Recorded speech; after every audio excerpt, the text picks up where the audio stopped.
Yo, what's up guys, it's Mr. X here, and what I got for you today is my first feature gameplay on the PS3 on Domination. I decided to do the Domination on my first playlist because, I thought I'd be able to encounter some new people and see what I can get myself into.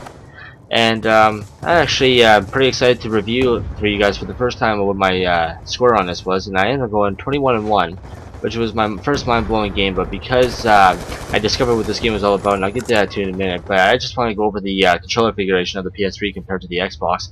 Now, on this gameplay, I was actually featuring the L1 and R1 to be my ADS and fire button, which I was totally taken by surprise because I never knew the PS3 went by that kind of configuration. So I did a little bit of experimentation in custom games to see how well I adapted. So in this gameplay, I'm using the L1 and R1 configuration and using my bottom triggers for the equipment use. And it wasn't too bad, It's something that definitely experiment with, see what suits my style a little bit more. So right now, actually a few games after I've actually progressed from this one, I'm actually using the bottom triggers as my aim down and fire weapon, like fire buttons, and it seems to be going not too bad. And as far as tactical gameplay's layout, I'm actually using that layout to better justify my gameplay. And because I'm used to drop shotting now, and more so than knifing, because the knifing in this game compared to Modern Warfare 2 has been nerfed so much that it's almost you gotta be right up to the guy's face unless you're like using some ballistic knives. But unfortunately, because it's been nerfed so much, it's pretty much useless for me to even try to attempt. So I'm using the tactical layout and putting it to some good use. So with that out of the way, one of the few things I wanted to get off my mind was reverse boosting and why so many YouTubers are getting blamed for it.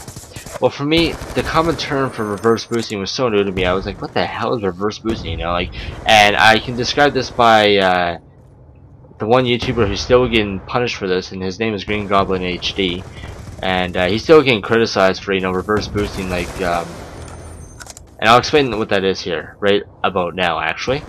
Reverse boosting happens to be the opposite of boosting in general, which is, setting attack down, waiting for a buddy to come by to a remote location of the map, and shooting them in the head to get ahead in the game. Well, this is pretty much, because Black Ops 2 is based upon a skill set system, which is score per minute. Pretty much, this is an example of the gameplay which I'm actually going to refer to. And no, I'm not going to use this to my advantage, because it's like I switched from the Xbox to the PS3 to get the better version of me, which is not the way I want to represent myself.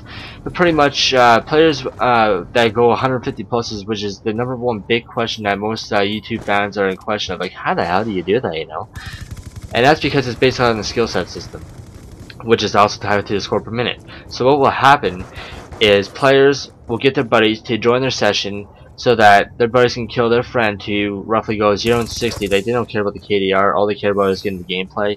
So they'll go 0 and 60, 0 and 100, and a few in multiple lobbies, that is. And that's what lowers their score per minute, which gets them into lobbies where kids are just learning how to learn to aim down sight on the weapon and pretty much to know what Call of Duty is about. And that's where they have the biggest advantage possible. And because most of the famous YouTubers don't even know what the hell, the term of reverse boosting was at the time, now you guys are gonna know.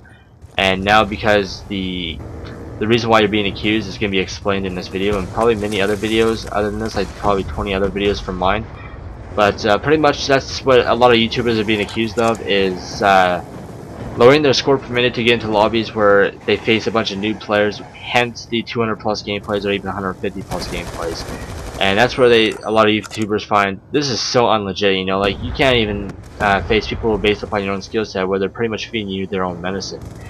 And now that I've actually learned that, I discovered more and more of what the skill set system is. So pretty much what happens is, for me, I decided to use a new player ambition, which rush the team instead of having them come to me, and of course it worked for the first like 50 times, and I couldn't believe it on how well it was doing.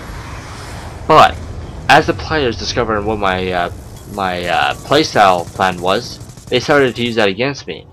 So now that I don't think that the skill set system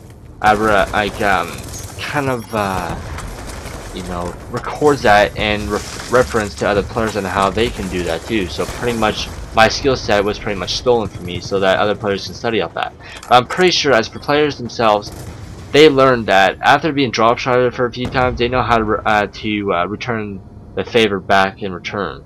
So they will try to do that to their enemy as well, and they'll conquer you in many ways that you never even thought was possible because of connection, which Treyarch has not featured this game based on, which is skill set now. But still, connection does interfere with lag and all that stuff, which kind of ruins your gameplay and all that stuff. So that's pretty much any player's worst nightmare, is having lag. But the skill set system is where it's at. So pretty much, I kind of like the challenge because my player motivation was to rush the team so they don't even see me coming. But now that's actually adapted so well, I have to try and fork out something new that the players have never even seen before, which is kind of hard because everything has been exposed before, nothing's really new anymore. So that's where you gotta try to boost up your motivation to say, okay, I gotta really time myself correctly here. But as long as you got the internet connection to help you do that, that's another major factor too, I find. I know I just completely said that it has nothing to do with connection, but honestly to me it does. But as far as my skill set, yeah, it's been adapted very well to the Xbox, so no. Actually, this is a good example of reverse boosting right now, but no, I'm not going to use this to my advantage, and I know how to avoid it. But now I'm actually getting to lobbies right now where players are more on my skill level now, so that no one is cheating no one for anything, or cheating for any reason. And this is where a lot of YouTubers get flamed at.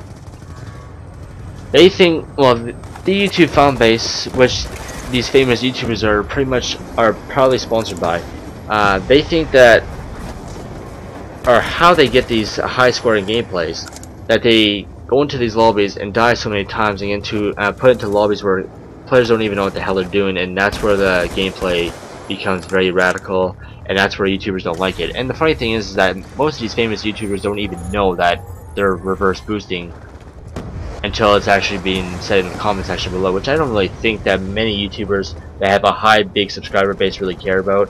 They only care about the positive, which is pretty much the main goal on YouTube. Is you can accept some kind of criticism, but if you have more positivity, you're gonna be feeding on that more so than what people are raging at you about. So yes, I was doing some profile snooping, and yes, on Green Goblin HD, I find is the most YouTuber that's being criticized for this the most, and he doesn't really care, which is really awesome because he's got his own motivation. He doesn't really care. He said his point, and he said his example already. But anyway, that's my gameplay for you guys. I hope you did enjoy. If you have any thoughts on your mind or any questions, please feel free to leave them in the comment section below, and I'll catch you on my next PS3